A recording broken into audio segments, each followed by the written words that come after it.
Signature 6 சேனலுக்கு உங்களை அன்போடு வரவேற்கின்றேன். இன்னைக்கு நாம் இந்த வீடியோல என்ன பார்க்க போறோம் அப்படின்னா, கீழே கிடந்த பொருட்களை எடுப்பது நல்லதா கெட்டதா? பொருட்கள் அப்படின்னு இல்லாம கீழே கிடந்த நாணயங்கள், பணம் கீழே கிடந்தால் அது எடுப்பது அதிர்ஷ்டமா துரதிருஷ்டமா அப்படிங்கிறத நம்ம இந்த வீடியோல பார்க்கலாம்.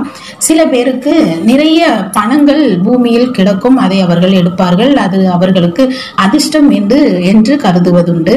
சில பேருக்கு கஷ்டமான வேளையில் அது கை கொடுக்கும் வகையில் கீழே பணங்கள் கிடைப்பதுண்டு. அது அவர்களுக்கு பலன் அளிக்கும் வகையில் இருக்கும். அப்போ அவங்க கடவுளுக்கு நிறைய நன்றி சொல்லுவாங்க.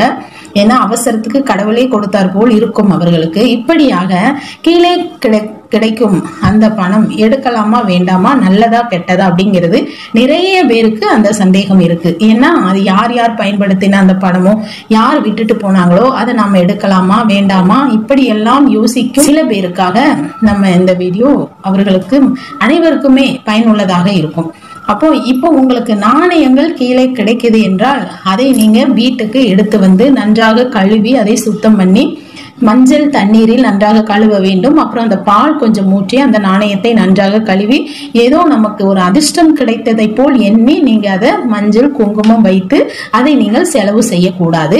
அதே பணம், அதாவது 5 ரூபாய் உங்களுக்கு கீழே கிடைத்திருக்கின்றது என்றால் அதை நீங்க இதெல்லாம் மேலே சொன்னபடி செய்துவிட்டு அதே 5 ரூபாயை நீங்கள் கோவில் உங்கள்கிட்ட இருக்கிற பணத்தை கொண்டு போய் கோவிலில் சேர்த்து விட வேண்டும். அந்த கீழே கடந்த பணத்தை நீங்க போடக்கூடாது. உங்களுக்கு புரிஞ்சிருக்கும்னு நினைக்கிறேன். அதாவது உங்களுக்கு பூமியில் கிடைத்த பணமோ நாணயமோ எடுத்துட்டு வந்து பணமாக இருந்தால் அதை மஞ்சள் தண்ணீர் தெளித்து அதை நீங்கள் பயன்படுத்தக்கூடாது, பத்திரமாக வைத்துக் கொள்ள வேண்டும். இப்ப 5 ரூபாய் 1 ரூபாய் 2 ரூபாய் அப்படி நாணயங்கள் உங்களுக்கு கிடைத்தால் அதை நன்றாக மஞ்சள் நீர் கொண்டு கழுவ வேண்டும். அதுக்கப்புறமா பால் கொண்டு கழுவ வேண்டும்.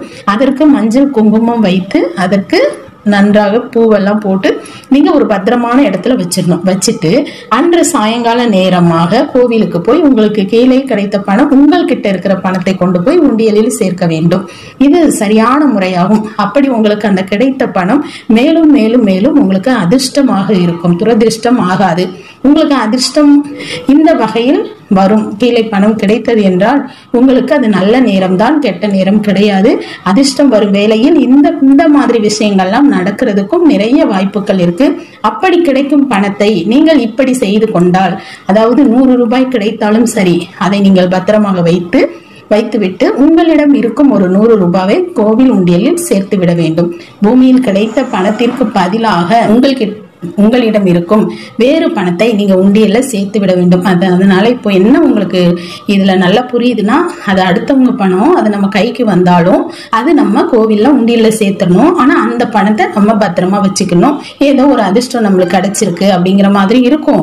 நீங்க அந்த பணத்தை எடுத்துட்டோமே அப்படிங்கிற ஒரு குற்ற உணர்வும் உங்களுக்கு இருக்காது. இப்படி செய்யும் போது உங்களுக்கு இதுவும் ஒரு அதிர்ஷ்ட காலமாக இருக்கும். இப்படியும் பயன்படுத்தி பாருங்கள். இந்த வீடியோ உங்களுக்கு பிடிச்சிருக்கும் நம்புறேன். இன்னும் ஒரு வீடியோல நான் உங்களை சந்திக்கிறேன். தேங்க்யூ.